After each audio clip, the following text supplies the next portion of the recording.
Welcome to the Circle of M. I am your host, Marcus Smith II. We have a good guest with us today, man. A guest that I've probably been talking to for a very, very long time. And we did some things with HBCU TV, man. And we kind of got together and we was just talking and we wanted to get each other on this, man. So I have a good guest with me, Quinn Cook, man. What's up, man? My God, pleasure. Man, former two-time NBA champion. I gotta say that. You know what I'm saying? And it's really, I really wanted to get this episode going just because I wanted to get your take on mental health. I wanted to talk about life. I wanted to do all these things with you because you're somebody that lives in a DMV area. This is an area that I've come accustomed to, but I want the kids and people to see this, man, and see your vulnerability and us talking about mental health, man. But first, man, I just want to ask, man, how you doing today? What's the room like? What are you feeling today, bro? How you feeling? No, it's a pleasure to be here. Obviously, we've been talking about this since we met. And I've been watching you, and we've been staying locked in, and it's long overdue for sure. But for me, right now, just waiting. The free agent life, just kind of waiting. So just bought a crib, and I'm trying to get my mind off my profession, but at the same time, I'm still kind of antsy. And the summer's ending, so mentally, I'm good right now. Just ready to see where I'm going this year and start to really focusing on training camp and the season. Bro, I know mentally like what that free agent life is because it's like you're working out, but at the same time, like you don't know exactly where you want to go. And for me in football, sometimes you don't really know what team is going to pick you up, and sometimes you may feel like you're working out for nothing. Like, do you ever feel like that sometimes, or you just know, like, all right, it's just really me with the decision of what team I really want to go to? Yeah. Well, at this point in my career, like, I don't even have a choice. Yeah. It's just like, whatever team, has some, availability for a third point guard or a backup point guard, or a couple years ago I could have, picked where I wanted to go, but now the state of the NBA and the state of my last couple years, I kind of just have to wait and just see. I have a great agent, Mark Bartlestein, probably the best agent in the league, so I know I'm in good hands, but it's just like I don't really never know what's going on. So like you said, I could be working out and it could be for nothing, or I could feel like, man, I don't know if this is going to work out. But the last couple of years, last 2 years when I've kind of been in this situation, Mark has always made things come together. So it's still even early. Like I remember, during the pandemic, after we got out the bubble, man, I signed back with the Lakers like. I missed the first day of training camp. Like I signed like during training camp. Dang. So this is how long this could go. So hopefully not. So you prepared for it. I'm prepared for everything. I'd have been through it all. So do you feel like even with that in your career, do you feel like you always keep a chip because you may feel like somebody's doubting you or somebody's overlooking you? Yeah, I mean that's been my whole life. Yeah, it's been my whole life. I was always the smallest, always the shortest, always the most doubted. So like going to DeMatha. Every coach that was recruiting me for high school was telling me, don't go to DeMatha, don't go to DeMatha. I remember, I ain't gonna say his name, he's a coach in college right now, but he was a coach at this particular high school that I wanted to go to, and he was on me hard. And he was always just, man, you better not go to DeMatha, or, man, DeMatha got this What's guy. wrong with DeMatha? Because they're the big dog, so everybody was just throwing shade, and DeMatha was just, not just focusing on them. They wasn't really focused on other schools. So, I remember I committed there where I said I'm going to DeMatha. I told all the coaches, man, I appreciate you recruiting me, stuff like that.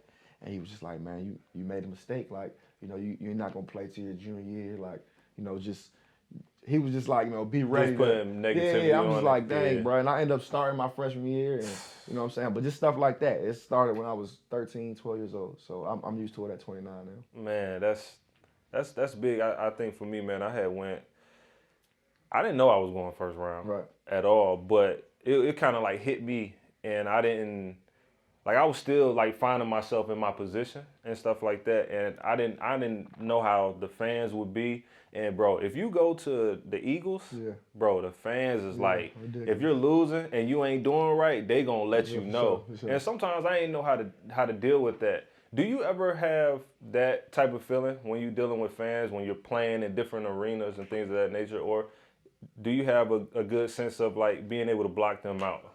Honestly, I never like went to a situation with those kind of expectations. Like a first round pick, you have to, on day one, they expect, production, they expect, greatness, Pro Bowls, and like 21, 22 years old. I mean, you come into a new life, coming to a new. It's tough, and sometimes fans are passionate, but fans don't understand the daily grind. So for me, like I never went into besides like college maybe I never went into a situation high school even pros where like I was always starting from the bottom. Right. And like we all start from the bottom, but just like it was like me getting undrafted or me going to the math or me getting on the Warriors and me being the third point guard. Just my expectations was always low. So I never really had those high expectations until I really got to the Lakers and we had a super team. But I couldn't really imagine like being a first round pick and being broke your whole life or being whatever, and then you get handed millions of dollars. I wouldn't know how to handle that. So I always commend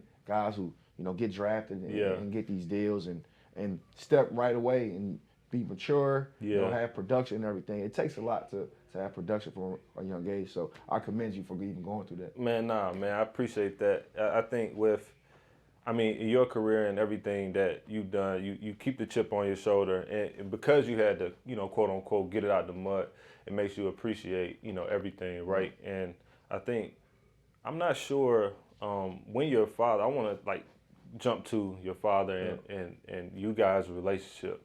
I'm not sure when he passed, but when did he pass, and how much did he affect, how you played and what you did in your life? Yeah, he passed March 3rd, 2008. I was 14 years old. Wow. I was a freshman in high school. I was just, starting my career at DeMatha. And he's my best friend. I have an older sister. And was he part of the reason why you went to DeMatha too? Yeah, he was the reason. I mean, he wanted me to go to DeMatha the entire time. He fell in love with the culture. He fell in love with the tradition. A lot of, coaches and everybody was telling me, hey, you come to this school, you'll start right away. You come to this school, you'll be the best player to ever play here.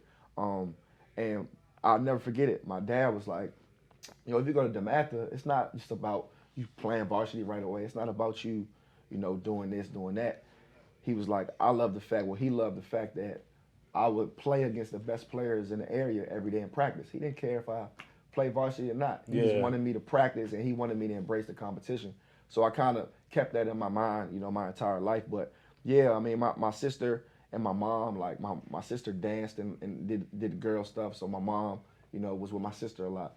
And I did, I did every sport. Yeah. And my dad was there with me. And that's my best friend. Wow. And we would watch Lakers games together. And you ended up playing for the Lakers. Everything. That was his team because he was a Q. So, man, Kobe was this guy. Jordan was this guy. LeBron was this guy. So those were his three favorite players. So those ended up being my three favorite players. And, just I was lucky because I got 14 years with him. A lot of my friends growing up, they didn't know who their dad was. Or maybe they did know who their dad was, but they didn't have a relationship. So I was, just thankful for that. And obviously, being a man of the house at 14, you got to grow up really fast. But my dad got me equipped and got me ready to do that at that age. He would teach me life stuff at 9, 8 years old, which, I still use today. So I wish he was still here for sure. But, I'm lucky that I got 14 years with him. Man, what you said, man. I'm grateful too. It's like, my dad, he was always there, like every step of the way. And, a lot of times we do have friends, we do have people that don't grow up with their fathers. Exactly. And, the fact that you got 14 years with them is amazing. I do think that, having that father figure can, help you propel to get to the next level. Because when I was a freshman, like I was living with my mom. And then my sophomore year, me and her was bumping heads, and my dad was like, nah, you got to come live. He had to teach me how to be a man. Sure. And so that's how I was able to progress in life too also. But I want to go to, man, on HBCU TV, man, when we was on this show, dog, you said something about like, bro, you didn't even cry. You know what I'm saying? Why do you feel like at that time you didn't cry? And did you ever release at any point in time? You know what I mean? Yeah. I mean, I did. I remember when I got the call, I was in the gym. And I had a feeling because my dad had been in the hospital for about 2-3 weeks in a coma, 2.5 weeks. Oh, wow. And I got the call. I was in the gym. I'll never forget it. My mom, took me out of school. So I wasn't even going to school. I was just in the gym, really. Right. And I just heard my mom's voice. It was just something different. She didn't want to tell me over the phone. Yeah. My uncle came to get me, and we went to the hospital. and I saw everybody kind of crying, but when they saw me, they kind of got themselves together because my mom wanted to tell me, and she wanted to take me in the room so I could talk to my dad one last time, even though he wasn't, alive anymore. But I did that, and I don't remember crying like right there. Everybody came to the house. We had like my teammates, all my family and friends came to the crib, and I don't remember crying there. I remember the next day it kind of hit me, but I don't remember crying. Like I don't remember crying, really. I remember when I saw my sister cry for the first time that night, the day after. That's when I kind of really broke down. Yeah. But we got to the funeral, man, and just, it was us three, me, my mom, and my sister, and it was so many people there. It was about 2,000 people there. My dad was, my dad was a very well-known guy, man, and everybody loved him. So it was a great turnout. And I regret it, man. Like I regret it, like not, being able to release that because I needed to, and I wanted to, but I wanted to show my mom and my sister that I had them and everything was okay. And we went to the funeral. I mean, we went to like the burial where we buried him. Yeah. And there was like this pond, and me and my dad, we love water. Like we just love water. So I just remember walking to the pond because everybody's consoling me, Quinn just grabbing me, and I just like, You need some time. I need 5-10 minutes. And I remember I walked to the pond, I said a prayer, and I started crying there. That was like the first time I really, really, really got it out. Yeah. But only like 2 minutes, I got myself together and then went back to it. But later, like when I started to go to therapy, like I was crying every session of therapy because I needed to get it out. But like I didn't know any better. I was 14 years old. But going through it now, man, just I was trying to be strong, but I was holding in. And once I started to really release it in therapy, that next couple months, I felt a lot better. Man. I think as men too, man, we don't show the vulnerability. I think when I got, or before I got married, we did like premarital counseling, right? And when I was with my wife, I did it in Philly, and I was still playing with the Eagles, and we was like bumping heads and stuff. But that's when I really found out my like true sensitive side. Like I would be crying over like stupid stuff. Like I'm looking at myself like, what the hell? Like why are you doing that? You know what I'm saying? But at the same time, as men, we don't really know how to kind of like control our emotions, especially like growing up, because everything that we have done, like whether it's football and basketball, is like you need to be tough. Like I don't want to see you crying. Like we ain't showing no signs of weakness, but really that's really a sign of strength. And I think with me and what I did, it was just like, man, I was able to show my vulnerability side. And I'm happy that you are able to show your vulnerability side too, man. And you talked a little bit about therapy too, man. On this show, I talk about therapy, and I talk about how it changed my life. I went to a place for 30 days, away from my family and everything, but I had to do it because I needed the treatment for myself. What ways do you feel like therapy helped you cope, especially after your father passing? Yeah. Now, like I said, it was something to get out, because like you just said, and we even talked about on the show together. It's just like, especially, black men, like we have to show this, especially athletes too. Like we have to show this toughness. Like, man, don't cry, don't let them see you weak and all that. And like, I get it, for the sports and on the field and stuff, but like we said, it is not healthy. Yeah. And I didn't know that growing up. I didn't know that this wasn't healthy. But when I started to go to therapy at 15, 16 years old, I didn't like it, because I was like literally in there just crying, and getting it out. Like, why am I struggling with this? Why? Yeah. I'm like yearning for this, special bond from a, an older male and stuff like that. But I stopped going, like when I got to college. I stopped going. Well, my senior year, I went to a boarding school at Oak Hill Academy, so I stopped going. I know Oak Hill. So we didn't have the therapy back in 2010, 2011. We didn't have that, and didn't go at all in college, and didn't go at all. My first 2-3 years in the league, and I met this my mentor now, but he's a pastor. He was a chaplain for the Lakers. I was with the Warriors, and we played. It was actually the night Kobe got his jersey retired. Both his jerseys retired with the Lakers. So you was there? I was there. We was playing against the Lakers. Wow. And I met the chaplain, Romel Weatherspoon, and it was just something about him that just, young, black, fly. He had a different aura about him, and he spoke right to us. So got his number. A little small talk. Yeah. Next time we played the Lakers, it was only like me Sean Livingston and Andre Iguodala, nobody from Lakers came, and he just talked right to us for another 20 minutes. Did you know he was a therapist at that time? I didn't know. Like I didn't. He was just in the flesh, damn, who is he was dude? just talking he was talking right to me. And then the next year I signed with the Lakers, and I seen him in the gym. Like I went in July. I went in the gym. That's divine. And he was in there. He was like the first guy like I saw in the gym, and I just started getting it out to him right there. Like wow. Like just how surreal this is, and he just starts speaking to me. So we start to meet every Thursday. And obviously he was a chaplain, so I was seeing him more. But every Thursday, didn't matter what the schedule was, we had an hour of therapy, and we still do it to this day. Man, I do therapy every Wednesday, and it's a lot of football players. Yeah. It's like a group of us, and we get it out, bro. Like it's because with football you got CTE, you got all this stuff, man. That's like just playing through our heads, and I don't know sometimes if it's the CTE or if it's am I tripping, you know what I'm saying? And being able to get it out is very important. And also you said we had some communications, and we talked. You also talked about like how big you are, being in the community and making sure that kids are able to reach you and touch you, man. How does that make you feel? And do you have anything coming up that you want to talk about that you're doing in the community, especially in the DMV, man? Yeah, I mean, that's everything. I remember the first NBA player I met was Eton Thomas. Me and my sister, we seen him working out in the gym, and that became my favorite player. In the DMV? Yeah, in Bowie. Oh, wow. Like, growing up, he's playing with the Wizards. And, like, that was our favorite player because we, like, physically met him. Yeah. And I remember what that did to me as a kid when I used to go to Wizards game. At the it was the MCI Center at the time, and I used to, before the game started, halftime, and, like, the end of the first quarter, we'd be in the nosebleeds. I'd sneak to they ain't gonna stop a little kid. Yeah.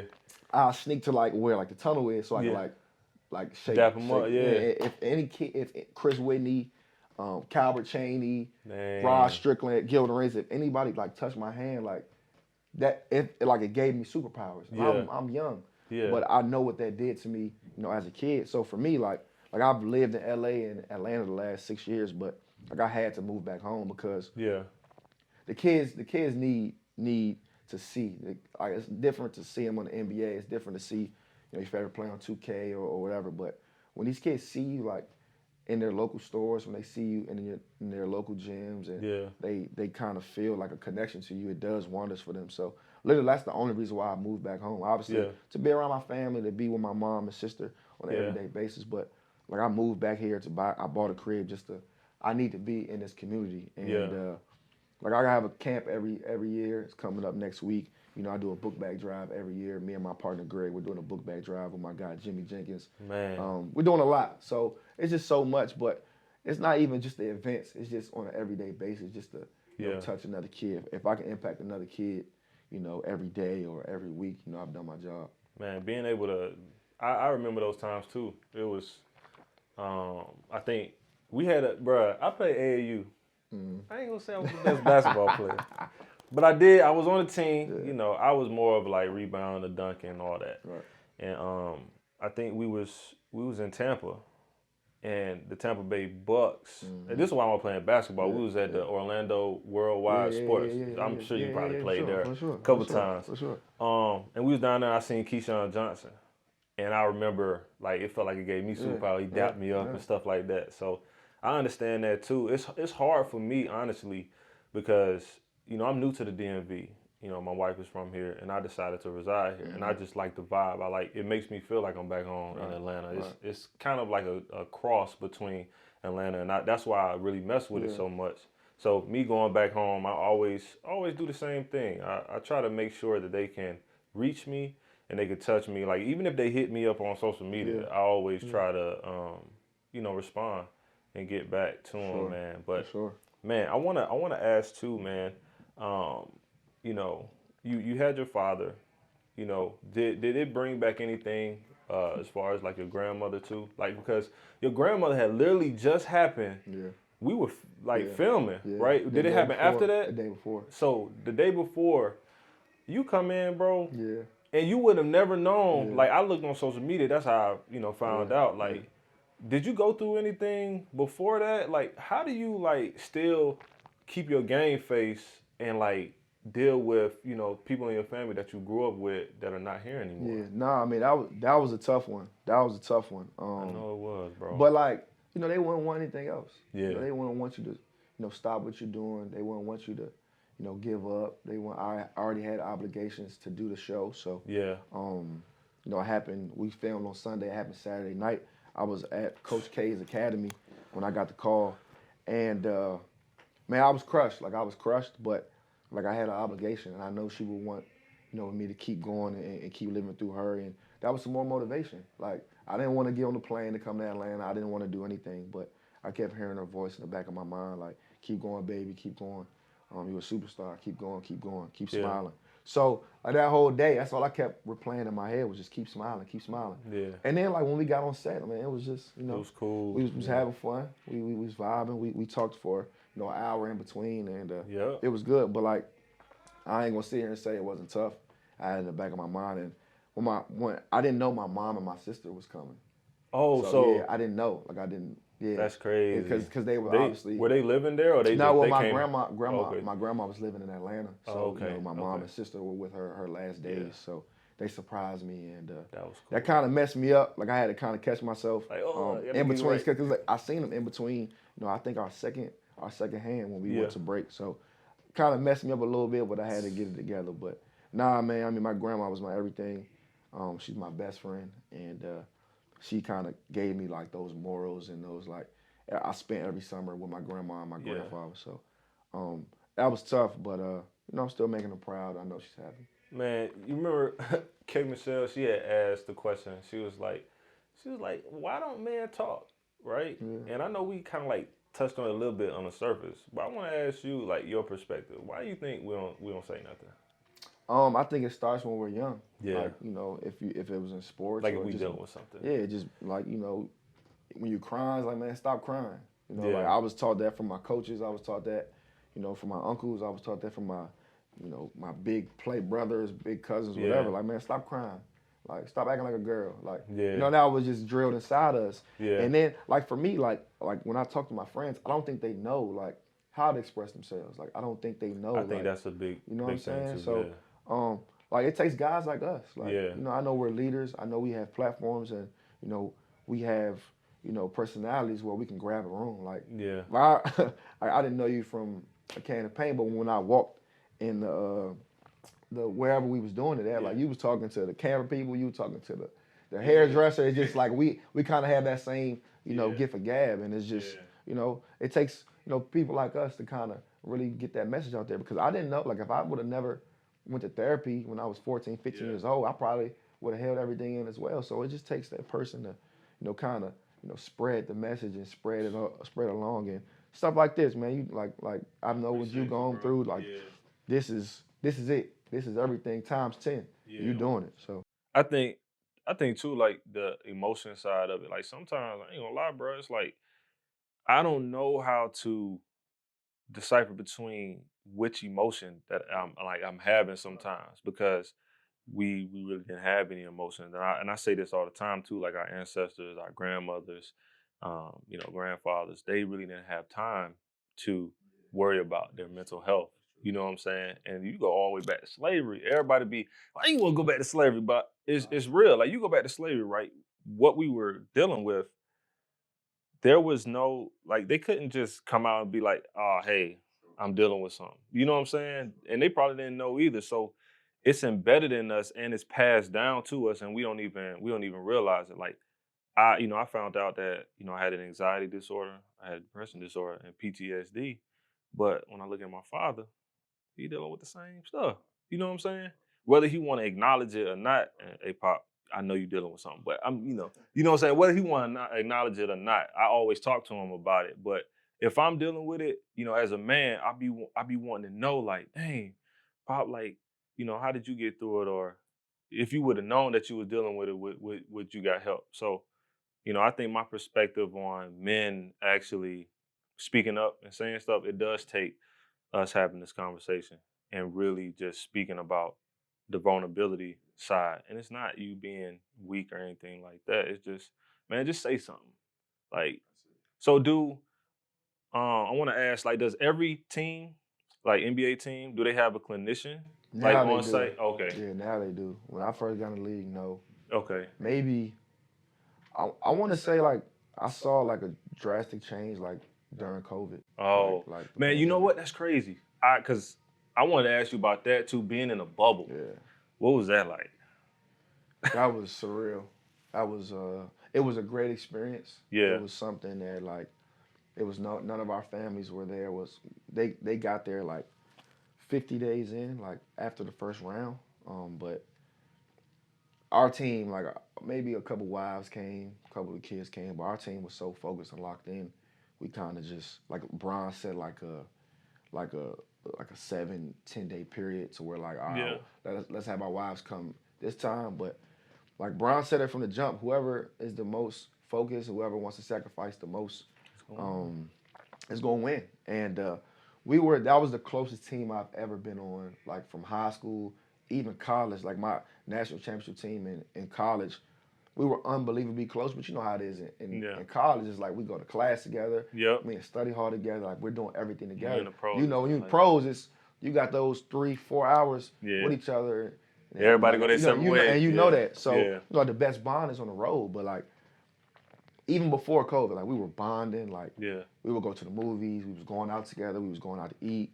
And that's what makes Bron so special. He's all about the camaraderie, and it's not forced, it's genuine. So that was even before COVID. So when we had the break, like the 2-3 month break, whatever it was, we still was talking. Yeah. We still was working out together. We still was, because we knew the season was gonna come back. We just didn't know how. Yeah. And once we got to the bubble, you'll see different teams and cliques, and which is fine. But, like if you see the Lakers, it was gonna be 8-9 of us at the same time. Yeah. And like versus was going on. Like that's when versus just started. So we was having like live versus conversation in rooms. We had a Madden tournament.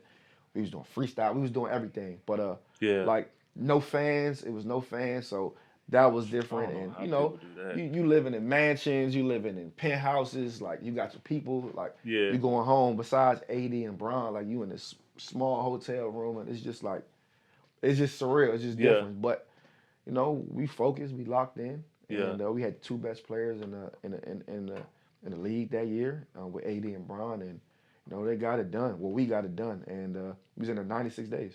So was that your first championship? That's my second. So second one. So your first one with the Warriors, right? Yep. 2 years before. Do you want to talk a little bit about that experience and like because obviously these are 2 great teams. Yeah. You had Steph and all them. I'm pretty sure they were great teammates too. Yeah. Was there any difference with the energy as far as the camaraderie? Because when I was in Seattle, Steve Kerr came to Seattle. And one of the things he talked about was the same thing you talk about as far as like, going to dinner together, just doing stuff together and building that. Because if you can do that, then it won't be as hard, to win a championship. So what was your time like there? Was it kind of the same or was it different? It was a little different just because when I was with the Lakers, it was a whole new team. They just made the trade for AD, and it was a whole new team. I think the only guys returning was Kuz, KCP, and Bron. So it was a whole new energy that had to be created, even from a franchise standpoint. I mean, they hadn't been to the playoffs since Kobe. So it was a whole new energy that had to be created. When I got to Golden State, they had won 2 out of the last 3 championships. They went to 3 straight finals. So that was fun. Like it was just fun just to blend in with that. But like the story behind it was like I was bouncing around. Played well in New Orleans. Thought I found a home in New Orleans. The numbers, the politics. Don't forget you was MVP too. The D League too. I was D League MVP, Rookie of the Year, all that. So I got to New Orleans. I'm like, cool. Like I'm gonna be here for a minute. Alvin Gentry was the head coach, and me and him had a great rapport. I go to Summer League. I was first team, all Summer League, whatever. I could have got MVP with 1 more games, but I'm still sick about that, clearly. but so I'm like, man, cool. Like I found a place in New Orleans. Boom, they signed 2 players. They signed Rondo, Darius Miller. They got to cut me because of my contract. Boom. So literally like for a favor, like Grant Hill, got me a deal, with the Hawks, and they gave me a partial guarantee. But like they had just traded Jeff Teague, they just traded Kyle Korver, Millsap, Horford. Like it was a rebuild. They just paid Dennis Schroeder. They was trying to build the team around him. Yeah. So I get there. I'm like, all right, bet. I might mess around and be like third, fourth best player on the team. Like, all right, it's time to get paid. Yeah. So I do that. I do preseason. I do training camp, and I'm playing well. Like, I'm playing really well. So we played our first game in Miami. I played really, really, really well. So I'm like, all right, cool. Like, yeah, I'm here. Like, this is my home. Yeah. So now, like, I've been living out of a suitcase for the last 3 years, 4 years. People don't even see that. They don't understand it. They don't understand it. Like, playing on non-guarantees, waiting for your trigger dates and stuff. So there's certain money that you really can't spend because you got to make it to the 25th. You know what I'm saying? You got to save your bread. Exactly. So, man, I'm like, all right, cool. Like, I've arrived. I don't play the next 2 games, but I'm thinking like, all right, cool. They just trying to shut me down. Yeah. Blah blah blah. So I can find like a new penthouse, like a crazy penthouse in Atlanta. I'm like, all right, cool. I'm gonna tell my agent like, look, I'm about to get this penthouse, man. Like, I can't live in a hotel no more. Like, maybe Atlanta's my home. I'm like, is there any chance that this is not gonna happen? He was like, man, you good. Like, there's 99% chance you're gonna make it to your trigger date tomorrow. So I'm like, all right, bet, cool. Sign the papers. Literally, I move all my furniture in. Friday's the next day. My contract is guaranteed at 2 p.m. I purposely go in the facility like 11:30 just to see the vibe and everything's cool. I left the facility at like 1:15 on purpose. Like, man, I got 45 minutes, say nothing to me. I lock us through there. All right, cool, I'm straight. Literally, I get back to the crib, put my feet up, turn my favorite movie on, 6 Man, turn that on, put my feet up, like, whew, like, I'm good. I promise, it's like a movie. I put my feet up, man. I look to my left. I always keep my phone on silent. I just always keep my phone on silent. Look to my left, my agent's calling me. I'm like, oh, what the hell? I already knew. Boom, answer. Yeah. It's been a trade. You've been traded to Cleveland. Cleveland is going to waive you, blah, blah. Boom. It's a Friday, so I'll never forget it. So I'm like, man, I'm going in like my 3rd year. I'm going my 3rd, 4th year. So I'm like, bro, I did everything, man. Like, I done scored in the league. I done showed I could play defense in the league. When I went to the D League, I done did it all. You know what I'm saying? Like, so I remember I hit KD.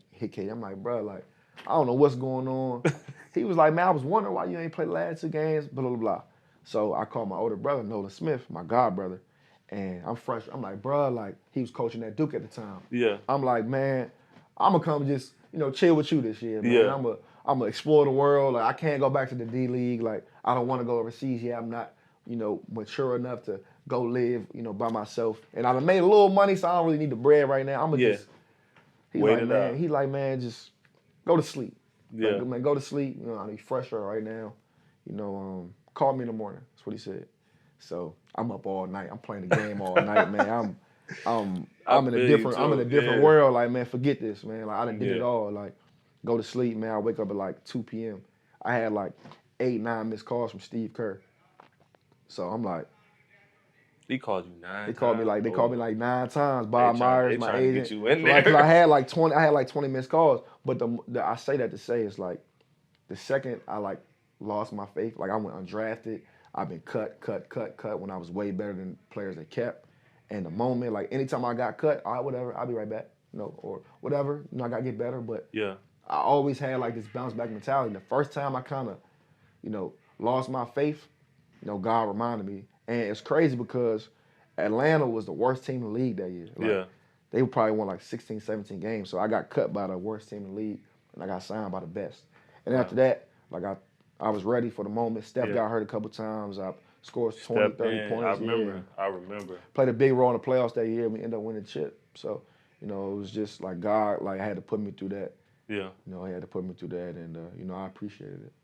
I know exactly what you're talking about because I had got cut from, so when I went through my mental health stuff, I had like a run-in with suicide. You already know that. And then I had walked away, and then I came back, and when I was with the Redskins, or the Commanders, right?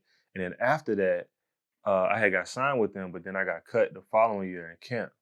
And I was just like working out and stuff like that.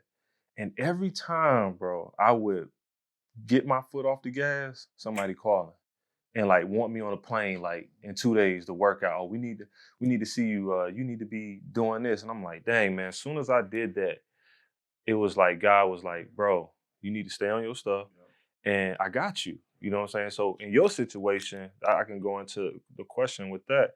Like you were living in a suitcase, you were, bouncing around from different teams. Like how did that impact you as far, mentally, and how did you, overcome that part? Mentally, it was tough. Yeah. Mentally, because like you never know like where you're going to be at this week. You never know, like you can't really plan stuff like that. And I like to plan, I like to be on point, Yeah. stuff like that. But it was tough. But like the playing on non-guarantees, and every like shot you take is times 10. Yeah. If you have a bad day, if you have a bad like practice, you have a bad game, and sometimes like in my situation, sometimes like I'll be at the end of the bench and we might be up 20 or down 20. Yeah. Now I got 3 minutes. And if I go 0 for 2, like I'm ready to jump off a cliff, like mentally, just like, and it will wear on me. But at the same time, it was like I never let it get too high on me, and I never let it like seep in me that much, just because like I've been through real life. You know what I'm saying? Like nothing was worse than losing my pops. Yeah. So nothing that a GM could tell me, nothing that a coach could tell me, nothing that a fan could tell me will ever amount to what I went through at 14 years old. So I kind of keep that in perspective. And anytime I got cut, like I said, I was just like, I've been through worse, bro. So you know what I'm saying? Whatever. I'm gonna bounce back, just like I bounced back from losing my pops. And I never thought I graduate from not DeMatha, but Oak Hill. I never thought I graduate from Duke University. I have a degree from Duke. Like, if you would have told me that at 14 years old, like, come on. So I kind of keep everything in perspective, but it's tough. And like, we're the breadwinners of our family. People see this number on ESPN, so they think you got this amount of money, and they don't understand. But like I said, like more money brings more problems, and that's the truest thing I've ever lived, and I'm still living it. So I try to just keep things in perspective, but mentally, it can be tough. But like I have friends who I can get it out to. I have friends who's going through it. Like you said, you do therapy with other football players, and it's nothing better than doing it with your peers, because we're all going through the same thing. It helps, bro. It helps so much because like we'll be bouncing different things off of each other, and then I'll chime in and be like, "Damn, bro, I went through that this week." You know what I'm saying? And it makes you feel better. And I also want to talk about like we usually end the show with like what would you tell the viewers or the youth, DMV, the people that are gonna see this, what would you tell them about mental health, or what advice could you give them to do if they're dealing with, some form of mental health, whether it's anxiety, depression, or whatever? You know what I'm saying? What advice would you give? Focus on you. Yeah. Focus on you. Like I said, when I was 14 years old, I wasn't focused on myself. I was focused on my family. I was trying to make sure everybody else was good but myself. But inside, I was probably hurting the most. Yeah. Obviously not knowing that then, but knowing that now, I would say focus on you more. Yeah. I would say enjoy life more. Like I wish I enjoyed college a little more. Like I was which is good. Like I was just so tunnel vision on, making the league and making my goal. Like, man, enjoy yourself a little bit, man. Like even these different cities and stuff. Like when I've been overseas playing with Team USA, like I went to Argentina when I was 16 years old. Me, Brad Bill, Andre Drummond. Like we had like a super team, and like I never like took pictures. Like, I never like took pictures of those moments. Yeah, just like I never like even like as a tourist. Like we went to Germany the next year, and I remember like everybody had their camera but me, and I was just like so like just Kobe mentality, Mamba mentality, and it's not bad, but just I wish I kind of enjoyed like more stuff like as a kid and more stuff in college, and even now I'm loosening it up and I'm getting better, but it's just still something that's been drilled in my head, just from myself, not even from my coach or from my father or my mom. Just this I've always kind of had this like Kobe Jordan like mentality, and just like the work is done. Like the work, you're gonna work, you're gonna get up, you're gonna sacrifice, but like enjoy yourself a little more. So I would tell my younger self that and I always tell like my kids coming up who I've mentored, and all the kids who's maybe rookies or second, third years in the league, and even the kids in college, just obviously you're going to sacrifice. Obviously you got to put the work in, but like enjoy it because you know college and AAU is like the best days of your life. When you get to the pros, it's more business, it's more political than it is the game and skill. So as you know, so I would tell my younger self to focus on myself more and enjoy life, just enjoy the fruits of life just a little bit more. Man, I would even me, I would kind of say the same thing. It's like through college, I can't remember me enjoying it. You know what I'm saying? Because it was always like some of my teammates they did. You know, on spring break, you go to they used to go to like Daytona, Panama City, you know, stuff like that. But I would never go. I was going to the field. You know what I'm saying? It paid off, and I was able to still do more stuff. But I think exactly what you said, man. Telling the young guys, man, and you are listening, man, enjoy yourself, man, and the work, you're gonna put the work in. You're gonna, especially if you come from a route where, you know, you have to put the work in order to succeed in life. I mean, faith without works is dead. I always say that. You know, God will meet you halfway just if you put the work in. So, man, I really appreciate you coming on, bro. This has been an amazing episode, man. This is for the DMV because you're a DMV native.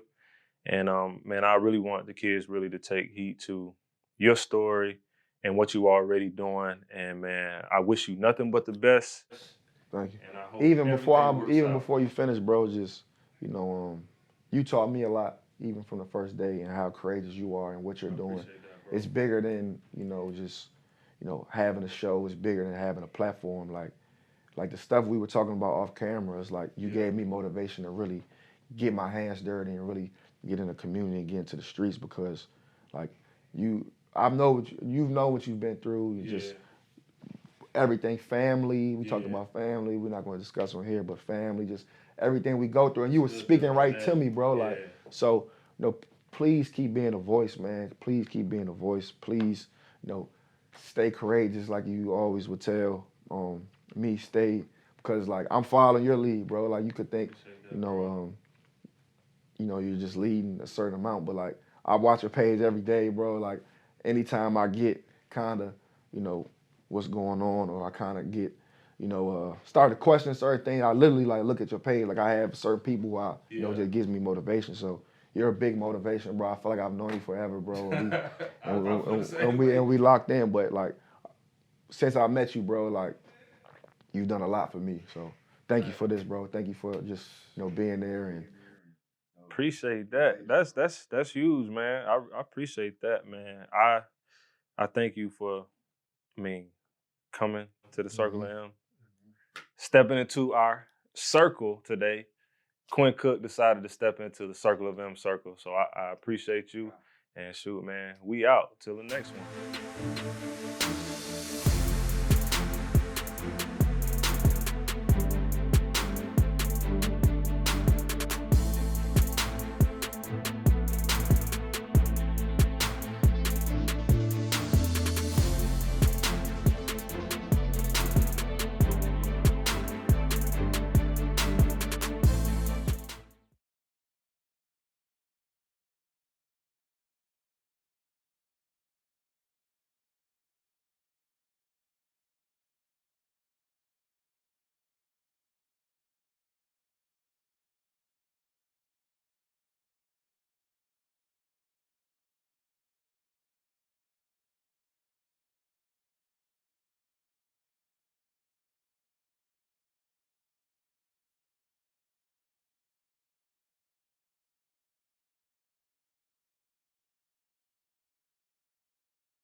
If you want, that's on you. Nah, please pull up. Please pull up.